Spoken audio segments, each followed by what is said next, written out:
I'm Amy, sex educator, somatic sex and relationship coach, and sex shop owner. And I'm April, VP of an international high-end pleasure products company and boss queen sex toy mogul. We're best friends who make our own rules about who we are as sexual beings. With everything from how to be a badass in the bedroom to top tips for bringing your relationship to the next level, we have something just for you. So sit back, relax, and enjoy the show. Don't forget to head on over to our website at shamelesssex.com for more. And for 15% off of some of our favorite sex toys, use coupon code SHAMELESSPP in all caps at purepleasureshop.com. Hello, everyone. It's Amy here without my beloved April. I miss her dearly. I am recording from Zion, Utah.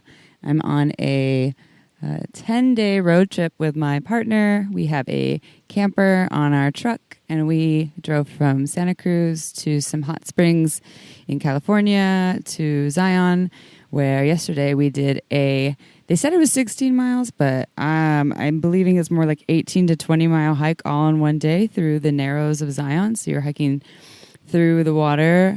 That's why it takes so long, because you have to keep switchbacking through the river. And it was beautiful, just stunning and gorgeous. And I will say that after, it was 11 hours total of hiking. I will say after hour 8, you're looking for the end. Or I can't speak for you, but I was. But so worth it. And now I am hanging out in a park by a river, recording into my laptop. And then about to get into the truck and head with my partner to Bryce Canyon, where we will go on a sunset hike, and then we'll drive up to another park, and then to Moab to go to Arches, and then go to Canyonlands. And so we're doing the whole Utah tour, just getting out in nature, living in our camper, our little house on wheels. It's magical. If you haven't done it, highly recommend it. I prefer to do things glamping style. I'm a little more rugged. So anyways, that's my update. So that's why I'm here alone without April. And I wanted to just take a minute to give a couple tidbits. And by the way, there's a lot of noises around me. You might either hear the river or some trucks going by. And now there may even be a helicopter with tourists on it. So bear with me. So I wanted to take this moment to, this is going to be brief, but I've had a couple of requests for Tantra, more information on Tantra and sacred sexuality. And I have a couple speakers lined up to do full podcasts on sacred sexuality. That's going to be super awesome. I think we'll probably record that in late June to be released in late June or early July. So expect more in-depth info on Tantra and sacred sexuality. And we have done past podcasts with little tidbits on that. But I just want to give you some quick tips about Tantra, how to incorporate that into your lovership or even with your self-practice, because a lot of people, when they think of Tantra, they think of Sting. If you're 20 years old, you probably don't know who Sting is, but Sting, the musician, singer, who has claimed to be tantric and has sex for hours. And so a lot of times people think that Tantra is that. It's when you have sex for many, many hours, and that the male-bodied individual abstains from ejaculation. You know, they can have orgasms without ejaculation. Tantra totally can be those things, but what Tantra really is so much more than that. It's actually one of the oldest spiritual practices that comes out of India thousands of years ago. And what we know in the Western U.S. is actually Neo-Tantra, meaning it's mostly just about sex for what people know of. Tantra is actually all about presence and all about ritual, and the idea, there's no resistance in it. Instead, it's full acceptance. So you think of that compared to religions, very different. And so in Tantra, there's this full acceptance of the body's senses. In fact, the idea is that we can use the body's senses, you know, the touch, the taste, the smell, and presence through all those yummy senses as a means towards awakening here and now, experiencing nirvana here and now, you know, yummy bliss state instead of having to die to get there, to wait to die to get there. So in Tantra, as long as you are fully present, embracing the body's senses, really experiencing all the yumminess that the world has to offer in that moment, that is tantric. It's complete presence through the deliciousness of the senses. And you can, you see with that, you can walk tantrically by feeling, say you're walking on the grass, feeling the texture, the sensations, the temperature of the grass on your feet as you step. You can eat tantrically by eating really slowly and tasting every little morsel of flavor that is available to you and feeling it as it drips down your tongue and down your throat, and smelling the food before you eat it, et cetera, et cetera. Really, really relishing in all that the senses have to offer is very, very tantric. And Tantra also involves ritual. So, and if you look at like old school Tantra that comes out of India, there's a lot more to it. I'm not going to go too in depth into that. And honestly, I will say that I don't really know too much about all of that. I know more about the world of sexuality, and even in that, I wouldn't call myself a Tantra professional. I have some information, and I'm passionate about it because my partner and I love to go into tantric states, and I also like to share this information because it's much more obtainable than folks like to think. They think it's, again, like that sting, hours upon hours of sex with no ejaculation. But really, you can be tantric in a minute. You've been tantric many, many times in your life by just being fully present for the body's senses. If you've ever gone and just watched a sunset and just like not gone into your mind and all the stories in your mind, but just relished in the beauty of what your eyes are taking in, and just that, oh my God, this is so beautiful, and you're getting all these emotions and rushes through your body. That's a tantric experience. And the ritual part, it's how can you make things a ritual? How can you bring ritual into your daily practices? And then, in regards to sex, how can you make sex this celebration, this honoring of your partner? So Neo-Tantra, I believe, came to the U.S. or to the Western world more in the 80s. I think it's related to Osho. If you don't know Osho, there's a very controversial / entertaining Netflix documentary that doesn't really show him in the best light. Well, I guess it's like the people that work under him. But anyways, it's called Wild Wild Country on Netflix. You can check that out. But he, from what I know, is kind of responsible for bringing Neo-Tantra to the Western U.S., where people started using sexuality as the main modality for experiencing Tantra. So in that, it's everything that I said, being completely present for all the touch, all the sensations. And that's very different from the stories in your head. When you're in your head and thinking about your insecurities or what do I have to do later, or all that stuff that makes it so that you're not present, that also means that you miss out on all the yummy things that you could potentially be feeling.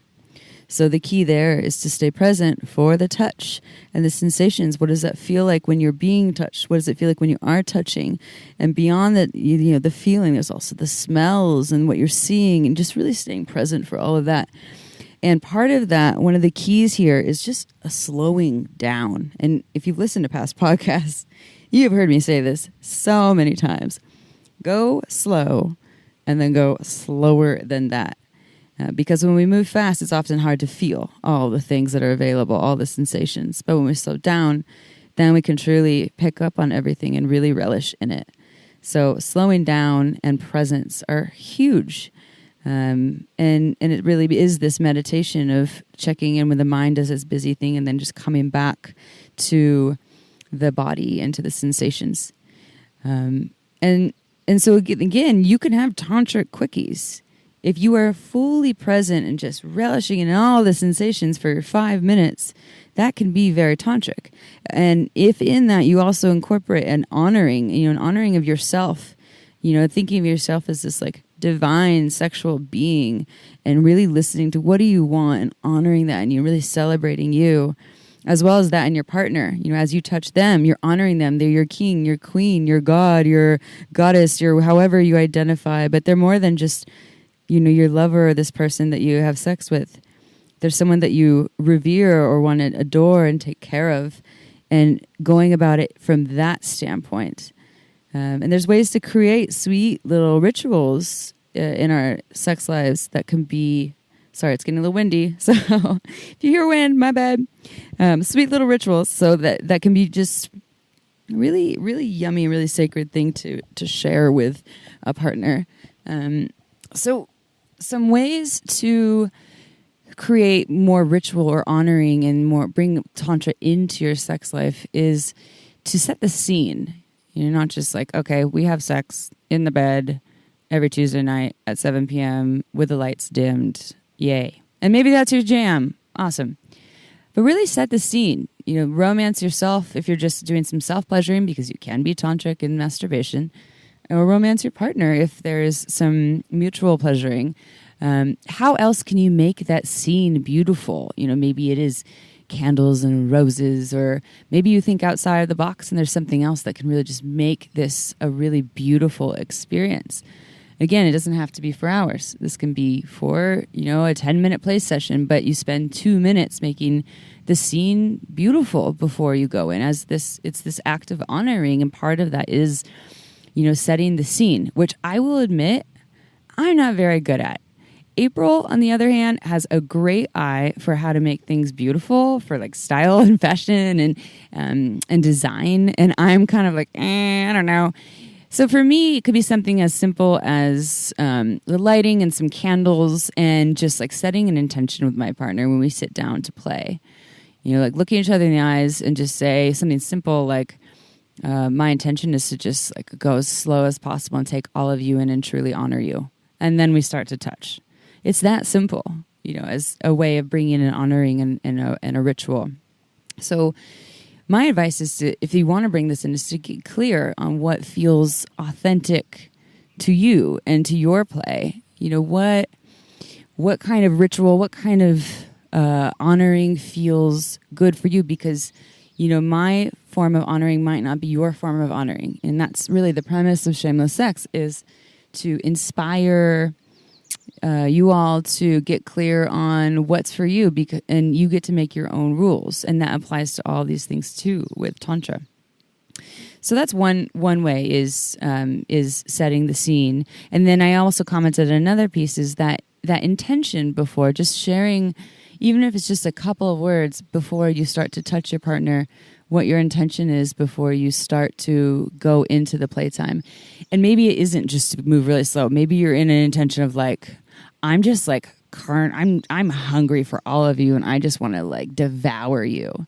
That still is an intention. It's a different way of being than slow. But I think by bringing in some intention, that's also part of setting the scene and can get both people clear. Because often when people start to have sex, they don't have those conversations. What kind of sex do you want to have today in this moment? Are you feeling slow? Are you feeling fast and hard? Are you feeling like primal, animalistic? Are you feeling like dominance and submission?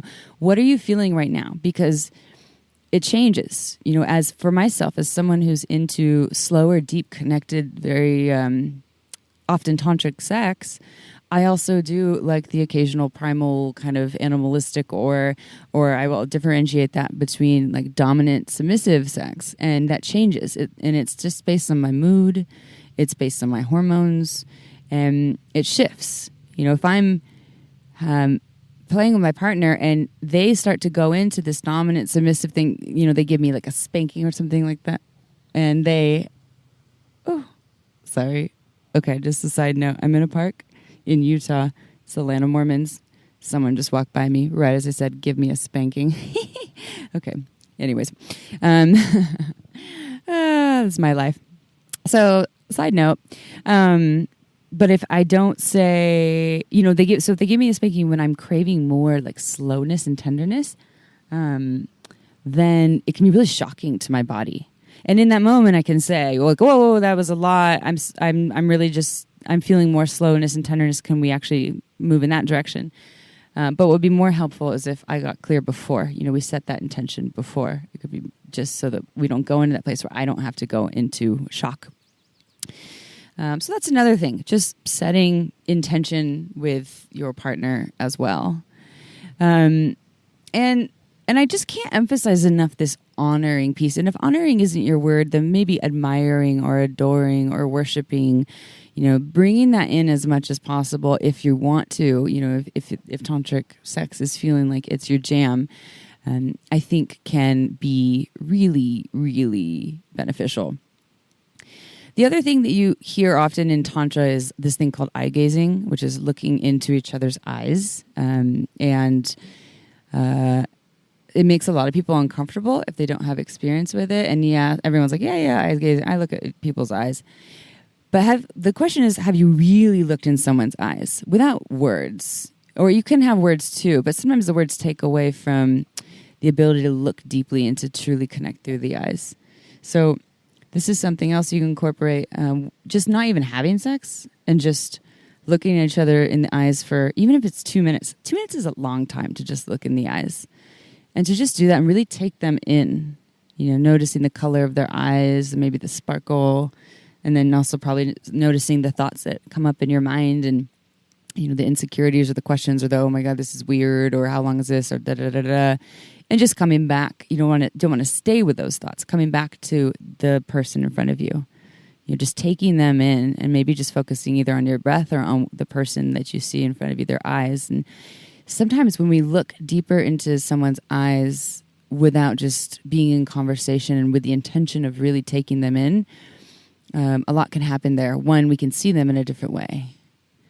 Two, we can feel more connected because the eyes are probably the most vulnerable part of another person. When we connect these two things together, my eyes and your eyes, it's very vulnerable. It's almost like we can't hide anything in that. They get to, the person that's looking at us in that moment can see all of us. So we have nowhere to run, and it can be really scary. And it can also be really beautiful and really connected because I believe, through the scary is the beauty. We go through the challenging things, that discomfort, like, oh, this is weird. And then we come into this, whoa, all of a sudden I'm really connected. I really see you. I really feel seen by you, finally. So this is something that you can do and not have sex. You can also do this before sex.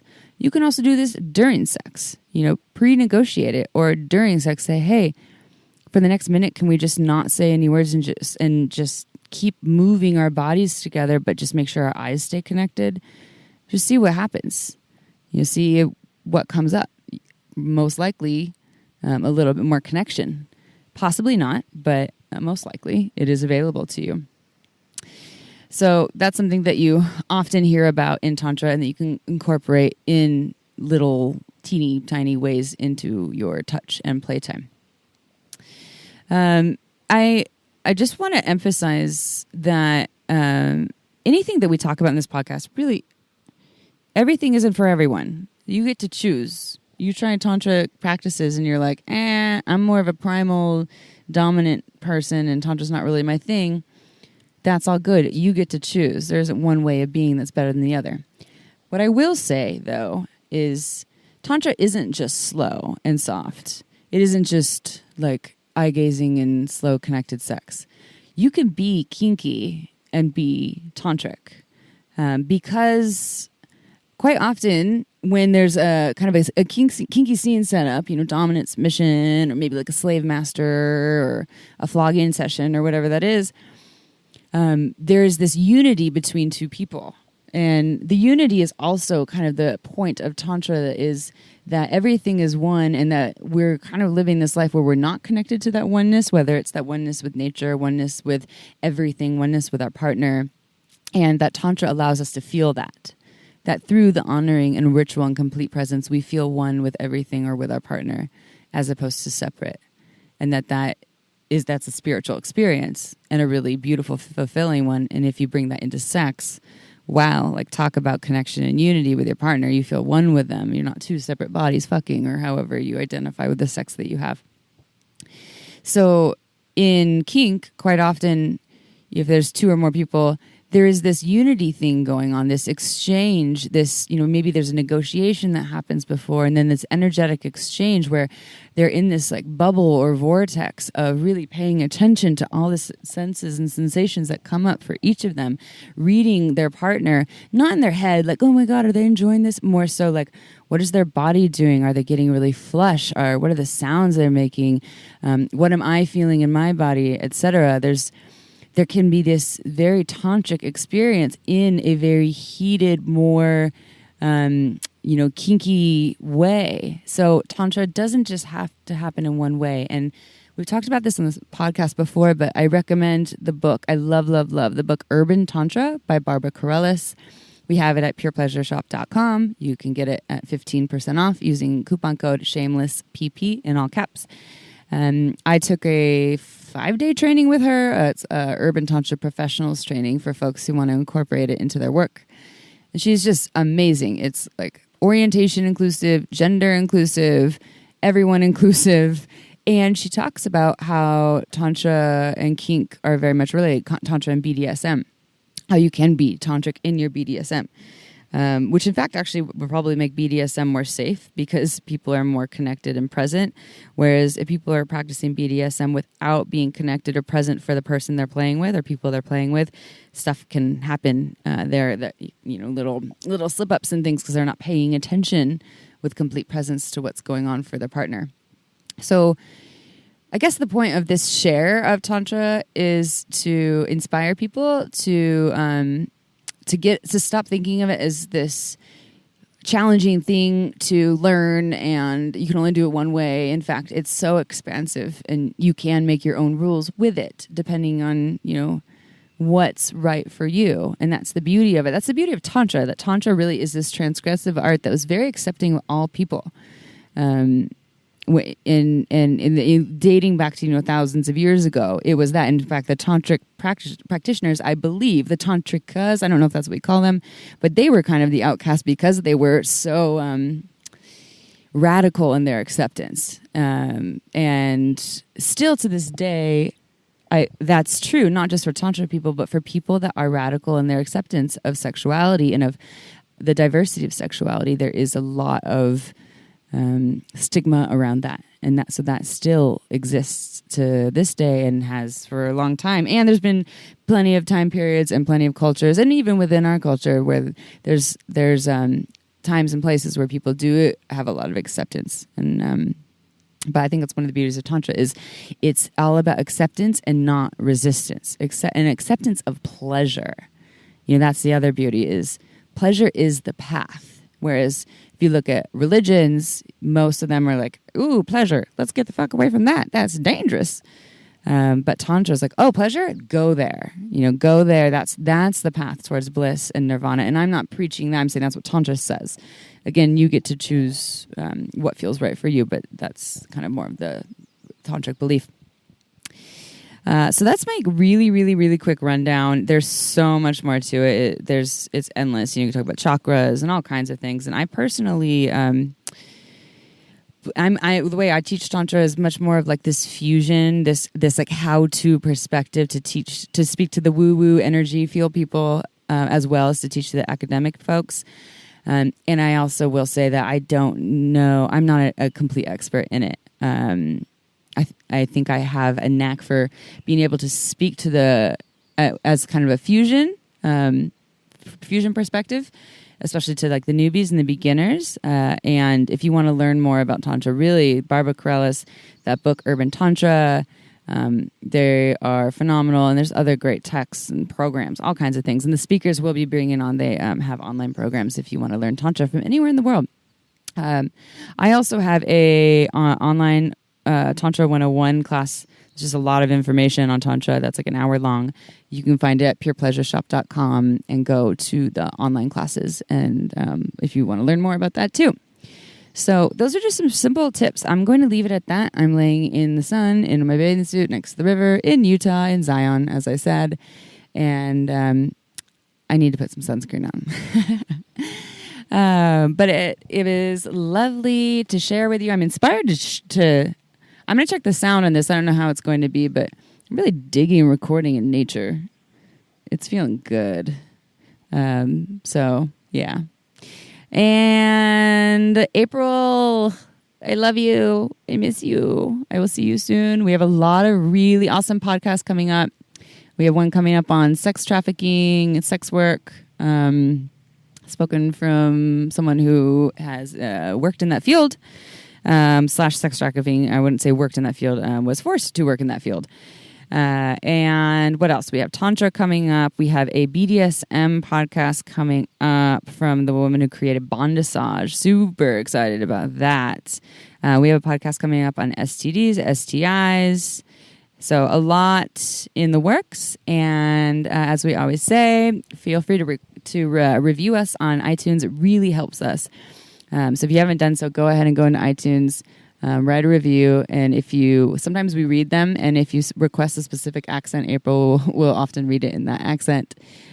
She's already done French and German, a Minneapolis accent, and Jamaican, and Irish, so get away from those.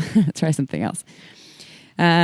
So, yeah, that was it. Thanks for listening to my mini Tantra rant, and as April always says, we love you, and ciao for now. Don't forget to head on over to our website at shamelesssex.com for more. And for 15% off of some of our favorite sex toys, use coupon code SHAMELESSPP in all caps at purepleasureshop.com.